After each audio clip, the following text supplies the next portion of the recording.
Les Sumériens appartiennent à la même division raciale de l'humanité que les nations d'Europe. Ils sont des descendants de la souche caucasienne. Il y a plusieurs millénaires, le Moyen-Orient n'était pas encore une région aride, peuplée par des peuples du Sud. Comme en témoignent les statues sumériennes de cette époque, on aperçoit des hommes aux yeux bleus, au nez droit, avec des longues barbes, une description qui s'oppose au type physique actuel de ces contrées. L'histoire officielle nous a menti. Il y a plus de 10 000 ans, ce n'étaient pas des hommes primitifs qui ont développé ces civilisations. Il semble qu'une population nordique s'y était installée bien avant. Comme en Égypte et en Afrique du Nord, Sumer est apparu sans avoir eu un long passé. Les plaines inondables aux abords des fleuves Tigre et Euphrate ont été soudainement le théâtre de la plus grande ingéniosité grâce à des êtres de haute valeur, maîtrisant parfaitement les sciences. Ces prodiges architecturaux et ces sociétés organisées nécessitent un esprit créateur que ne possèdent pas les peuplades orientales qui habitèrent plus tard sur ce territoire. Nul doute que la vieille Mésopotamie témoigne de la plus proche parenté avec des races très avancées. Les habitants de Sumer n'étaient pas un peuple de langue sémite, contrairement aux Babyloniens ultérieurs.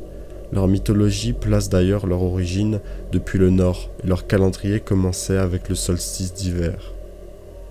L'antique Mésopotamie, dont le nom signifie en grec « terre entre les rivières », est devenue à travers eux une des régions les plus fertiles du monde. Plusieurs siècles avant la construction des pyramides de Gizeh, la civilisation sumérienne florissait dans ses centres les plus anciens, à Erech, Nippur, Eridu, quelques 1500 ans avant le règne du roi sémite Sargon d'Akkad. Les anciens Sumériens considéraient que les yeux bleus étaient un signe des dieux, et la noblesse sumérienne avait les yeux bleus et les cheveux blonds. L'histoire occulte nous apprend que les premiers ingénieurs de Sumer proviennent de la même souche civilisationnelle nordique que l'on retrouve dans les vieilles cités oubliées d'Amérique, d'Asie et d'Europe. Ils seraient tous les descendants des Atlantes originels.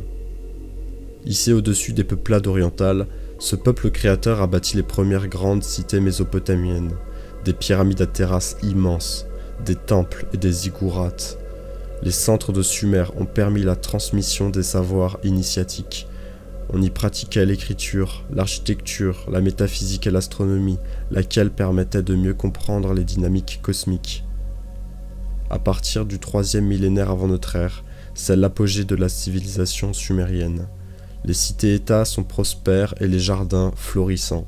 Ces oasis de culture commencèrent alors à attirer d'autres peuples avoisinants, des peaux sombres, d'origine nomade et des marchands sémites issus du plateau arabique. Dès lors, plusieurs vagues d'immigration sémite poussèrent de plus en plus les portes des riches royaumes sumériens. Les cités sumériennes voient alors la population étrangère s'accroître, si bien qu'elle devient majoritaire entre le 3e et le 2e millénaire. À partir de cette période, les sources nous prouvent qu'un grand nombre de sémites disputèrent les postes administratifs, militaires et même politiques aux anciens sumériens. À mesure que les frontières s'étendaient et que les richesses s'accumulaient, le sang de la Mésopotamie originelle s'amenuisait. Durant cette période, les sémites ont longtemps voulu accéder aux castes dirigeantes, mais leur pouvoir se réduisait encore à la séduction des foules dans la rue, à des fins marchandes ou magico-religieuses. Progressivement, l'avidité de la population sémite pour le commerce et le pouvoir provoque des instabilités au sein des cités sumériennes. Dans l'ombre, on voit même des sectes se former et des cultes aux pratiques déviantes apparaissent autour de la figure d'Ishtar, la déesse de la sexualité pour les sémites, surnommée la grande prostituée de Babylone. Des jeunes filles sont offertes en offrande par leur père dans des sanctuaires pour y faire de la prostitution dite sacrée, où l'on accomplissait des rituels sexuels d'invocation avec des travestis. Selon un poème akkadien, on disait qu'Ishtar est capable de satisfaire sexuellement des dizaines de jeunes hommes en même temps sans jamais s'être épuisé. Vers 2340, le roi de la cité sumérienne de Kish accueille dans sa cour le premier sémite, nommé Sargon d'Akkad, et le premier conseiller et commandant de son armée. Sargon est alors un des premiers sémites à devenir un homme de pouvoir. Peu de temps après, Sargon profite de la confiance accordée par son roi pour faire un coup d'état et dans son dos renverser la famille royale. Il fonde sa première dynastie puis entreprend une série de campagnes militaires pour soumettre les autres cités-états sumériennes, y compris Uruk, Ur et Lagash. Toutes les factions sémitiques de la région se rallient à lui pour subvertir les Sumériens. La rapidité de ses attaques lui permet de conquérir la majeure partie de Sumer au profit de son empire.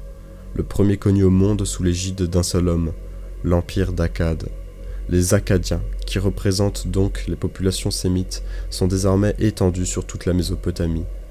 Les rois sémites transforment profondément la fonction royale qui s'en trouve renforcée et même divinisée.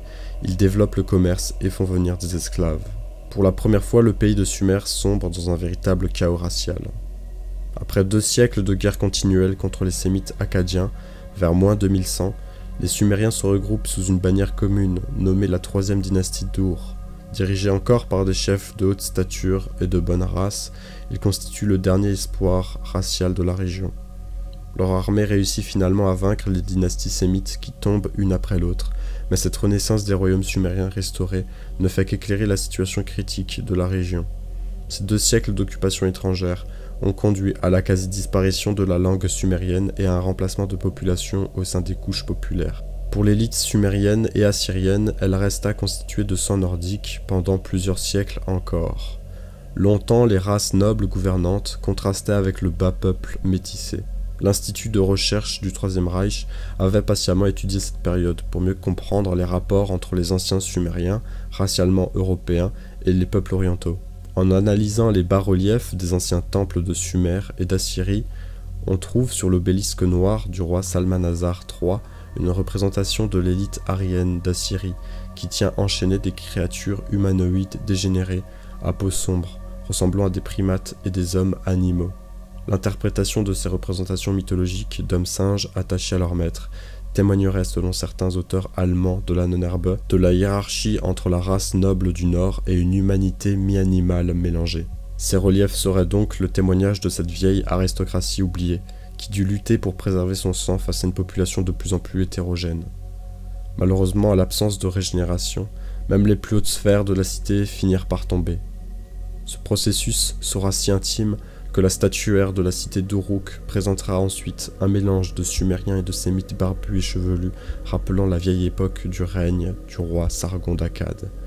Les siècles défilant, les orientaux prennent la prééminence dans les cultes religieux de la cité et changent le sens des anciens enseignements.